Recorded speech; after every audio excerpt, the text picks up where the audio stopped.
What up, guys? Thank you for joining me again this week. Once again, this is Larry Williams, OAW Commander-in-Chief, and I'm here to deliver you my first impressions vid on the HBO original hit series, Treme Season 2 premiere.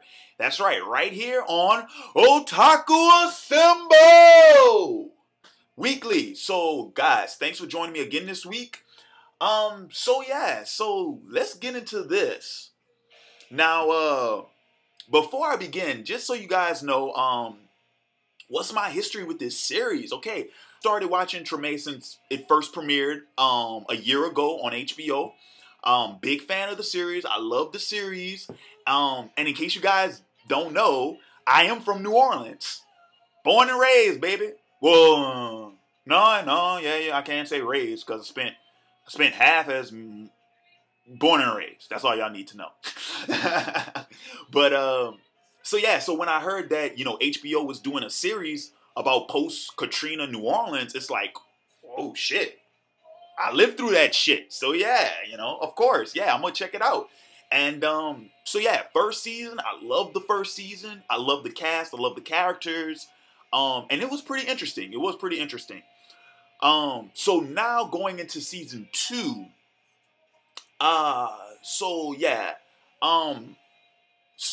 let me get into the review / discussion / first impressions. Okay, so pretty much season 2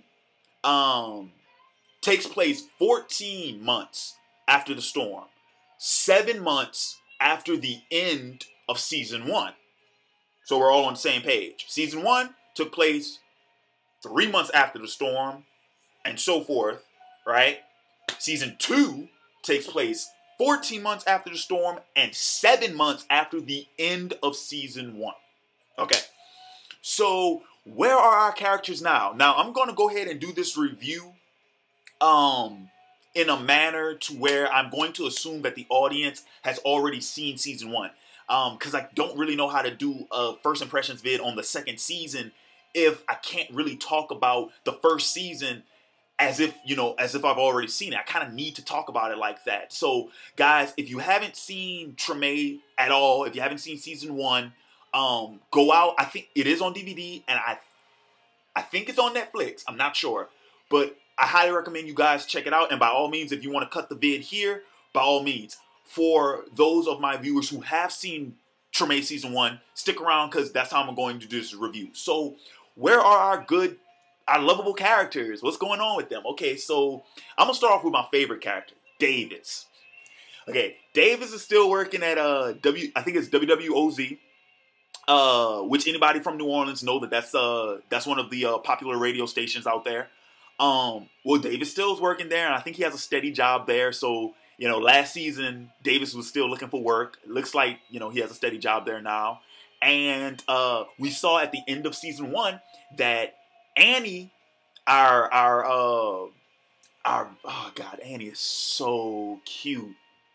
That's a beautiful woman right there. But yes, our lovable, fiddle player, she moved in with him at the end of season 1. And yeah, they're a couple now, which is cool because I was hoping for that. I was really going for that.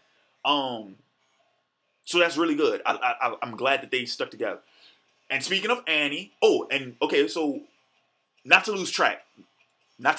Okay, so Davis, what is Davis doing? Davis, like I said, he's working at WWOZ. He's still working on his music, and he's living with Annie. Annie's living with him, and they're in a relationship. Annie, thanks to Davis and his connections with some of the musicians, he knows she has been doing a bunch of performances. Like in this episode, she opens up for this big band.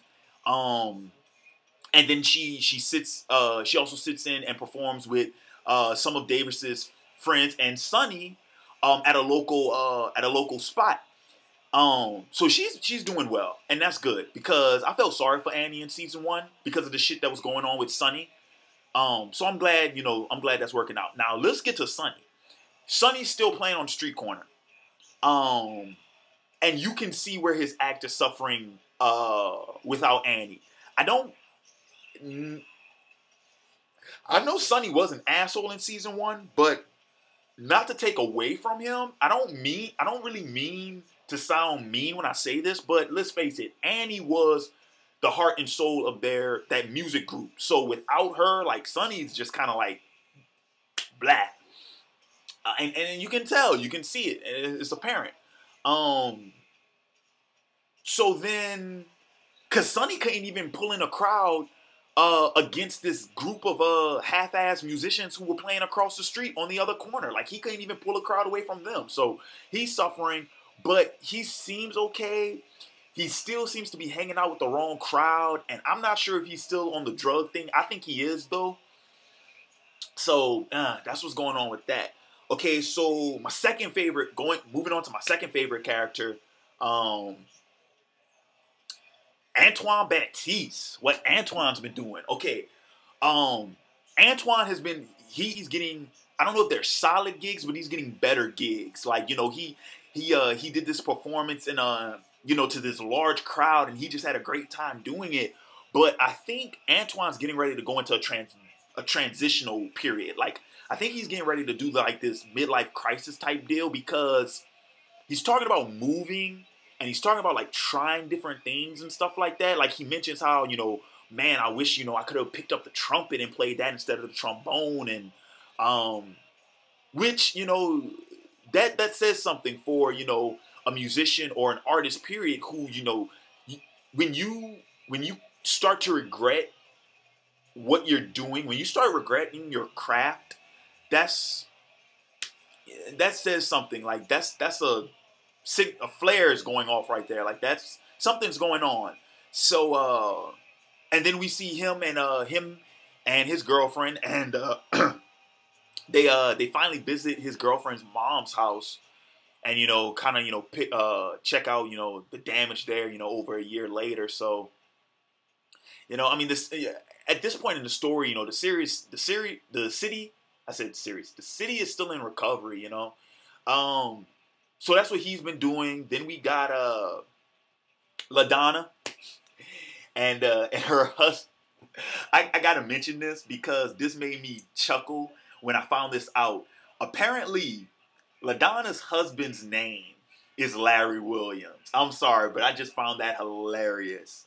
I don't know if that's a common name in New Orleans, but because I've only known of 3 Larry Williams in New Orleans before. That's me, my dad, and Larry Williams, who was a famous musician back in the 40s or 50s, something like that. But yeah, the fact that LaDonna's husband's name is Larry Williams is funny. That made me chuckle when I found that out last season. But so apparently LaDonna's mom has moved in with her and Larry in Baton Rouge, but she's living out of her mom's house back in the city when she's working at the bar. I think what we're going to start seeing with LaDonna is like, now, that her mom is in Baton Rouge, like there really is no excuse for her to really, remain in the city. And I think we're starting to see how like she can't leave, which is, that's something that New Orleans is notorious for.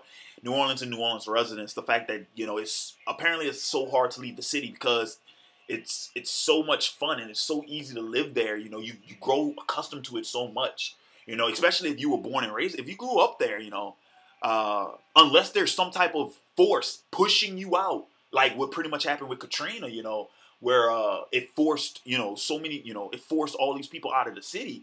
If Katrina would have never happened, I'm damn near positive 90% of those people would have never left. All right, let's get to Big Chief Lambro, man. What's been going on with him? Weird enough, not much. We didn't see the Chief that much in this episode. We saw that he finally got kicked out of the bar that he was staying at. The owner came back out, but towards the end of the episode, when he was going through some papers or something, there was something that he was looking at. Not to mention a check that he had. So I don't know what's going on with that. I think he might be like considering selling his house or something. But because what's going on in the city at this time was when you had all these fucking companies trying to buy all these houses from people who could no longer return to the city, you know. And that really did happen, you know. All these fucking companies tried buying all these people homes out. Some companies were forcing people out of their homes, you know. It's fucking horrible. And honestly, this episode really was like a trip down memory lane, because like I said, I lived through this shit. I remember when all this shit was going on. You know, this wasn't too long ago, man. We're 14 months after Katrina. We're talking about the fall of 2006. You know, that was my senior year in high school. So, yeah, this was like 4 years ago. This wasn't that fucking long ago. Oh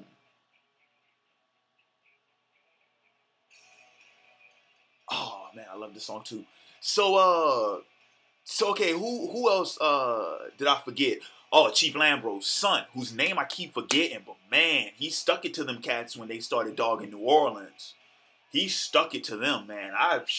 You see, and that's the thing, cause like I was never really I could never, something about I'm just gonna use the actor's name because I can't remember his character's name, but Rob Brown, his character, I had like this, you know, this disconnect with him in the first season, because on some level, his attitude about getting out of New Orleans, like I understood that completely, because I had the same attitude. I still have the same attitude.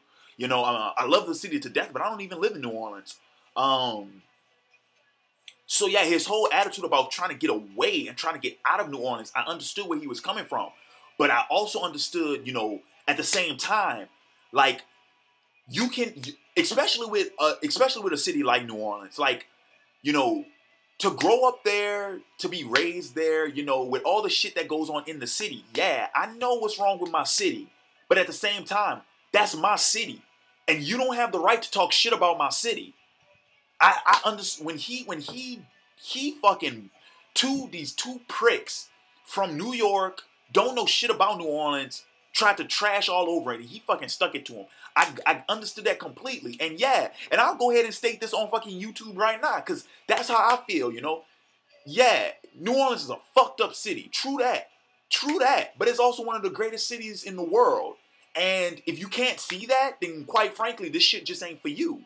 You know? And like I said, you know, I know the faults of my city. I know that at times, New Orleans is a fucking moral leper colony at times. But that's my city. And I can talk about my city. You can't talk about my city because you're not from my city. Okay, I'm done. I'm done on that. I'm done on that.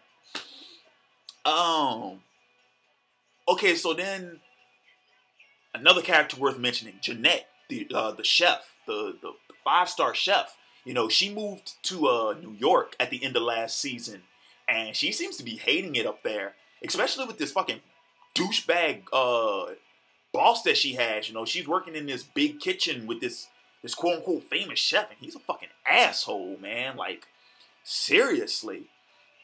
And then I guess I'll wrap it up with Melissa Leo's character, Tony, and her daughter Sophia. You know, they lost.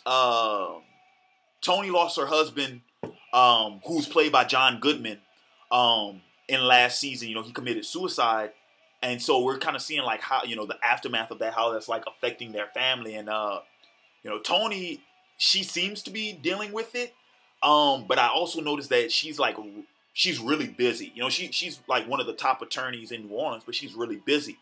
And from personal experience, you know, being busy is one way to, you know, you cope with a loss. You try to keep busy, make you not think about it. I'm not saying that's what she's necessarily doing, but I don't blame her if that is what she's doing. But we can see how it's affecting her daughter Sophia. Like she's taking it pretty hard, and you know, she's angry and she's depressed and she's confused and unhappy, and it's a tragedy is what it is. But before I close out the review, there's one thing I have to mention. The introduction of this new character, this guy from Dallas who has taken an interest in New Orleans, and clearly he's a businessman, this happy-go-lucky tycoon type guy, and And he seems to want to get his hands on, New Orleans to make it a better city and to do this, and the other. And I remember this, chapter in the post Katrina Chronicles. It's when, no offense, I'm just calling it how I see it. When you had all these white people who were trying to buy up New Orleans, and turn it back into the city that they wanted it to be, but not the city that it really was. We're talking about the battle to save New Orleans. That's what it was, because they wanted to come through and they wanted to completely reconform and change and reshape New Orleans. And yeah, man, there was a fight for the cultural integrity. The cultural integrity of New Orleans was at stake. Yeah, we're what Treme is about to dwell into. Season 1 dealt with the recovery and the rebuilding. Now we're about to get into the psychological side effects, the psychological mental ramifications that Katrina had on New Orleanians. We're about to get into the bureaucracy that was going on. We're about to get into the red tape and the struggle and the bullshit, for lack of a better term, just the bullshit that happened when they're, the new Orleans. That's the saga that Treme is about to get into. And I'll be honest with you, man. Of course, I'm gonna keep watching the series because it's a good series, but I really don't want to revisit this chapter, because it wasn't exactly a fun time to be in New Orleans. Yeah, that's not the change. I always want my city to, be better, but at the same time, I still want my city to be my city. And with these, I'm not going to say white people, because it would be unfair to say it was only white people. It wasn't only white people, but I'll tell you what it was. It was foreigners. Foreigners, outsiders, even outside of Louisiana. We're not even talking about people from Louisiana. We're talking about people outside of Louisiana who decided that they wanted to come in and they wanted to buy up New Orleans. Even now, like, New Orleans is so much different than it used to be. Part of it's the same, but when you stand back and you actually look at it, how it was before Katrina and how it is now, it's still a lot different. Like, I can't say that they didn't. I can't say that they didn't win. Things have changed. So yeah, I'm not. It's getting late, and I don't want to get into a New Orleans rant. I'm just gonna leave it at that. Treme season 2 premiere. It was okay. It was okay. I'll be watching it every Sunday, right along there with Game of Thrones, and yeah. Man, I think I just depressed myself. Shit. Seriously, I think I just depressed myself. Well, anyway, I'm gonna go ahead and I'm gonna leave this video off right here. I want to thank you guys for joining. Thank you guys for joining me. Thanks for watching. Comment, rate, subscribe. Thank you guys so much. Also, in the comment section, I don't know how much of my audience watch Treme, but if you guys are interested in me doing weekly Treme reviews, make sure you let me know either in the comments or inbox me, message me, because I'm doing weekly Game of Thrones reviews now because the reception for that was out of this world. People responded in the thousands talking about, yeah, you got to review this weekly. So if there's any fans of Treme who want me to do it weekly, if I get a big enough reception, I'll consider it. It's not like I'm against it. I'm not against doing it weekly because I follow the series anyway. Even if I'm not watching on HBO, I still find a way to see it. Yeah.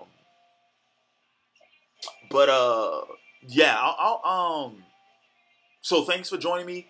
To address what was going on with this week's rant, I know I was talking about the highly anticipated Hollywood rant. I did do the rant. Funny enough, I I unconsciously did the rant in a Skype call. Like we anybody who watched shout out to my man Insane Game Freak, aka the Game Matic. Anybody who watched his blog TV this past Friday, we had a long ass Skype call. Part of the rant was actually on blog TV. But I recorded it. It's crazy. The Hollywood rant was done unconsciously in that long ass Skype call. So I'm going to put up an update vid later this week further explaining what happened with that. But you will see that rant eventually. Like, I do have it along with many other rants. It was, think of like a 5-hour rant battle royale. That's what happened in that Skype call. It's a bunch of rants. It's crazy, but I'll do an update vid to address that later. Anyway, this is Larry Williams, OAW Commander-in-Chief. I want to thank you guys for joining me once again, and I'll catch you cats later. Peace.